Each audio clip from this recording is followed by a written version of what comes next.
Long ago, a great and wise sage climbed the holy peak of Mount Abu. He sought the favor of the gods to protect the people of the earth. But he was descended upon by Rakshas, man-eating demons with flame-red eyes and fangs like steel. But though the demons neared, the sage was as immovable as the mountain itself.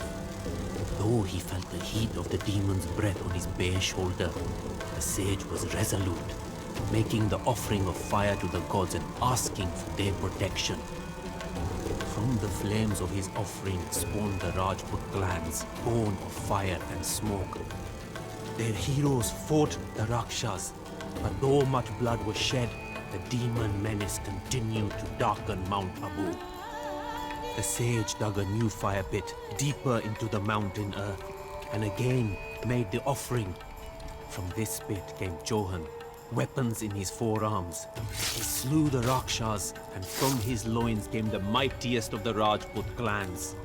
From this clan came my king. I am Chand Bardai, poet of the Raja's court.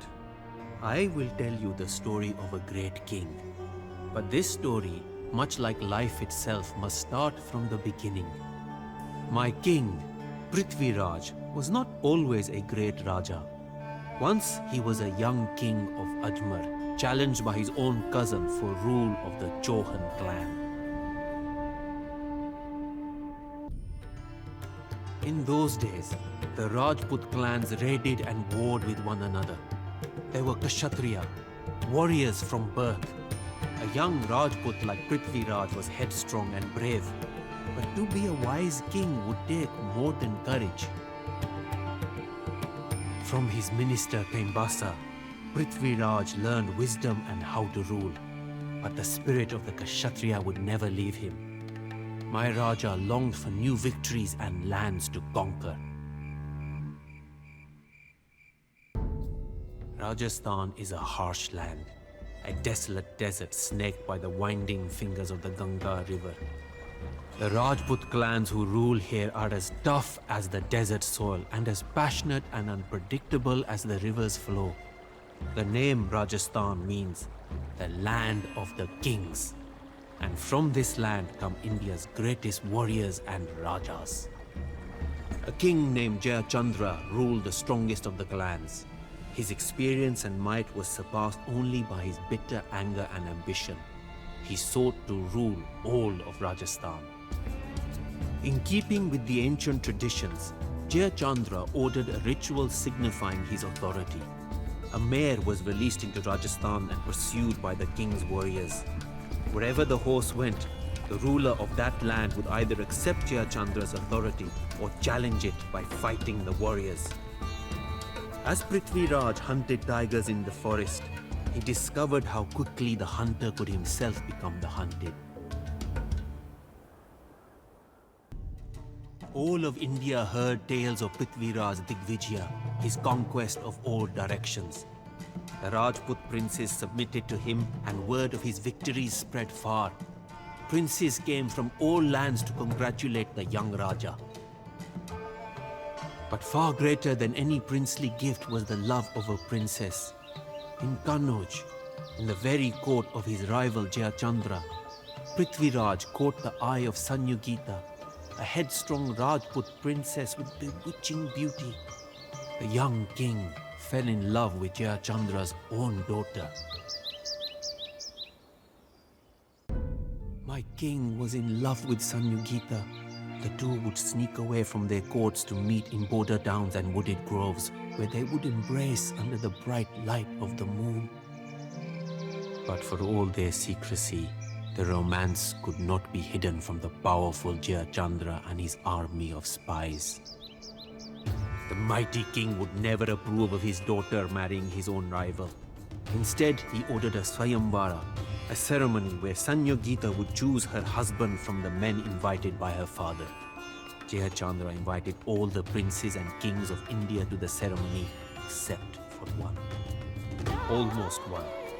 In mockery of Prithviraj, Jayachandra had a clay statue made in the young king's image to serve as the doorman to his court. Sanyugita was as headstrong as she was beautiful. With the infinite courage of a Rajput princess, she walked through the royal court carrying the ceremonial garland and ignoring the expectant gazes of her suitors. Coming to the door, she defiantly laid the garland around the neck of the clay statue of Prithviraj, declaring him her husband. To her surprise, the young Raja had braved the dangers of his rival's kingdom to slip into the ceremony. Emerging from behind the statue, Prithviraj embraced Sanyugita. The two rode to Ajmer as the furious Jayachandra vowed that his revenge would be felt to the ends of the earth. Without his daughter, Jayachandra became a stampeding elephant. No one was safe from his overflowing rage. But anger alone could not win a war, and Jayachandra would not have been a threat to my Raja had it not been for the jealousy and cunning of a once loyal subject.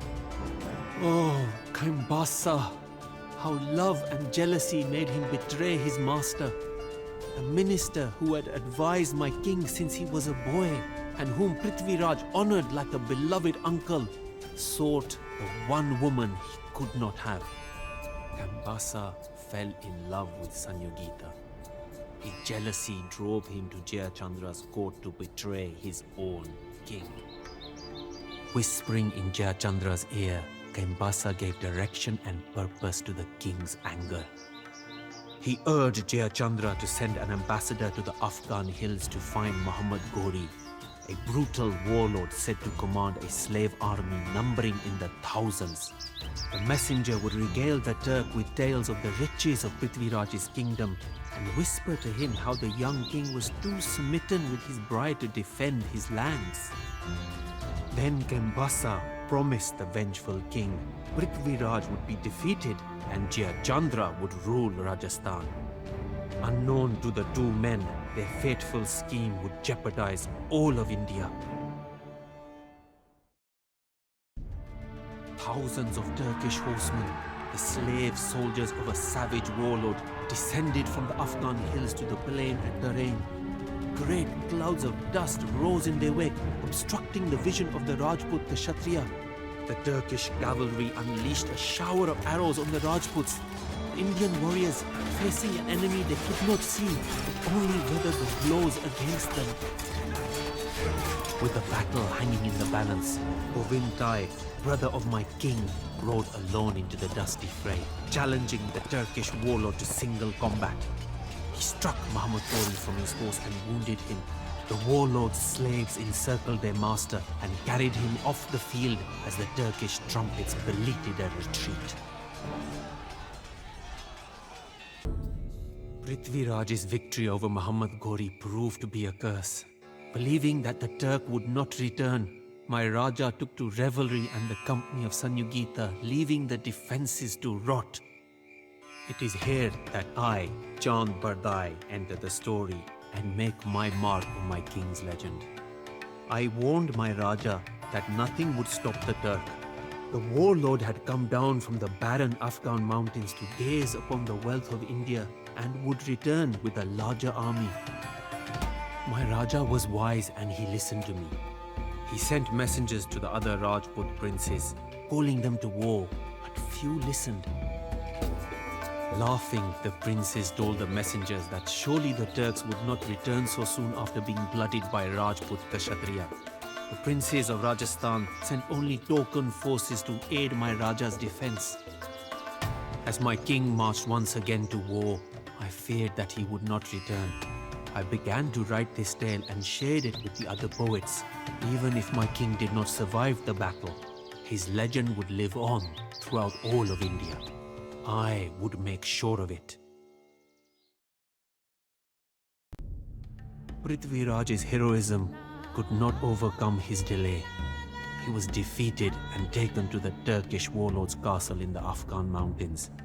There, my king was cruelly blinded and imprisoned. I followed my Raja in his captivity. When I came to the Turkish court, I regaled the warlord with the same tales and feats that I have told you. Surely, I persuaded him, a generous warlord would treat such a heroic Raja as a companion and vassal. not as a prisoner condemned to a sullen dungeon. But Muhammad's heart was cruel, and though he brought my Raja from his prison, he mocked Prithviraj for his blindness. In ridicule, he threw a bow and a single arrow at my Raja's feet and dared him to strike at him. Prithviraj drew the bow. Though he could not see, the sound of the Turk's sneering laughter made his aim true.